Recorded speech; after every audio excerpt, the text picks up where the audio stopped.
Dogs take so much from us. But there is something many people may not realize has been taken from us by dogs, because this natural activity is not relevant in their own lives. I'm talking about walking. That's right, the most basic and widely accessible mode of transportation, except in the case of those who are unable to do it, obviously. Dogs have robbed us of this too.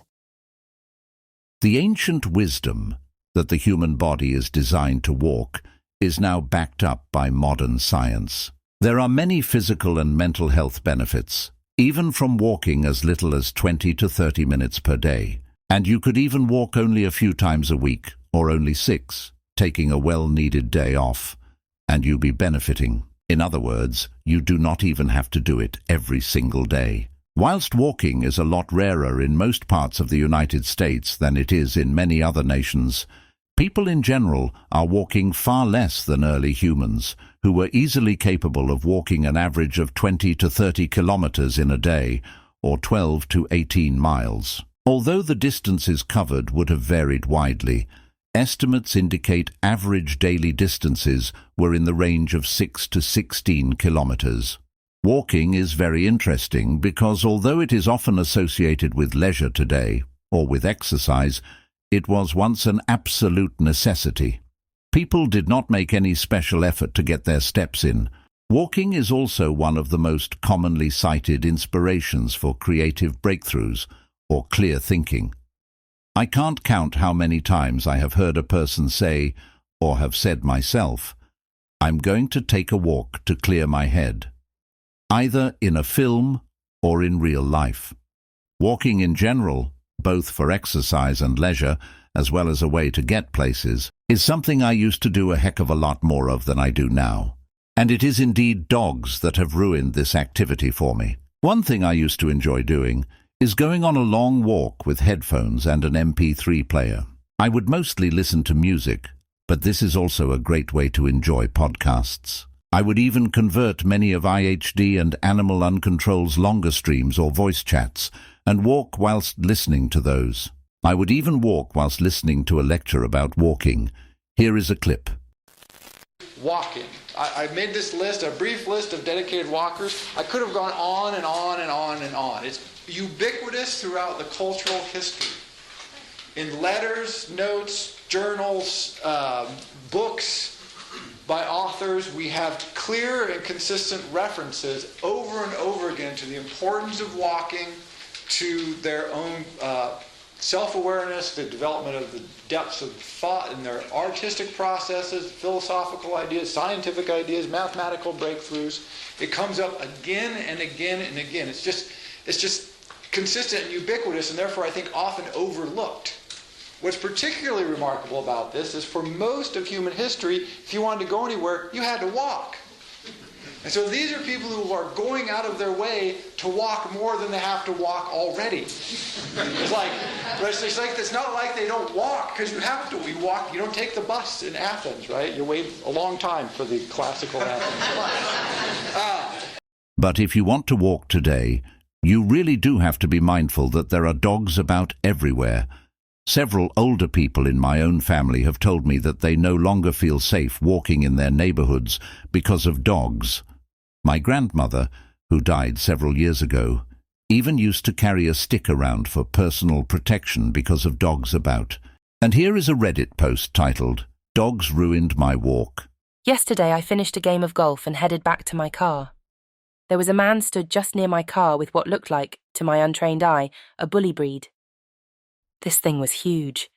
Guy was on his phone whilst holding the sturdy-looking lead, so I wasn't confident that he would retain a hold on the animal if it lunged, and so I stayed on the far side of my car whilst loading up.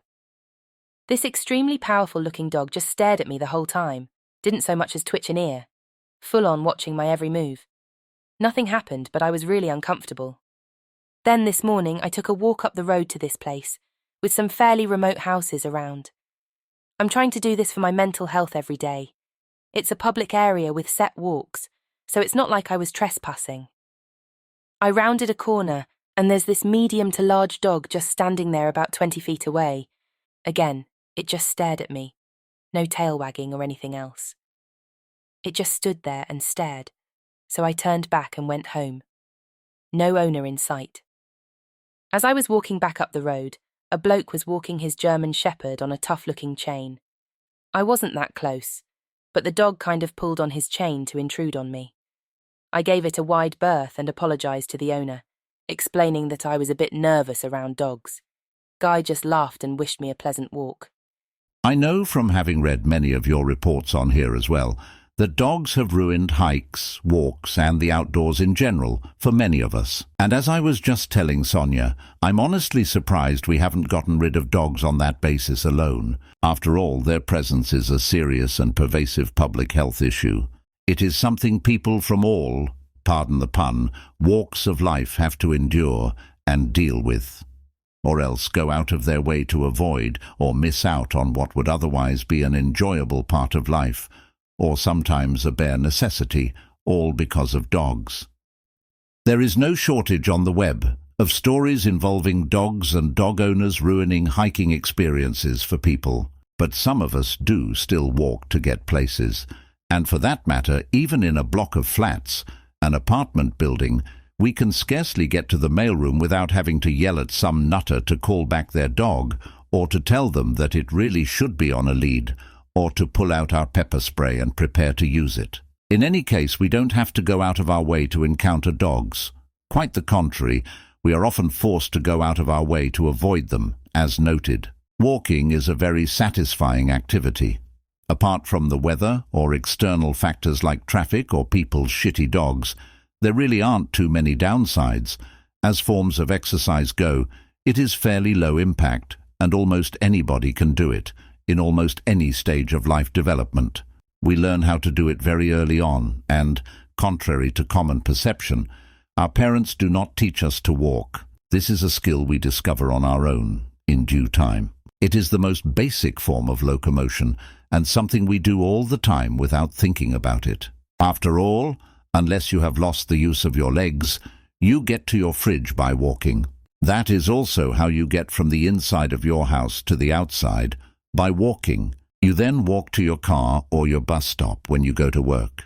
We walk just as dogs do, except of course that they obviously walk and run on all fours.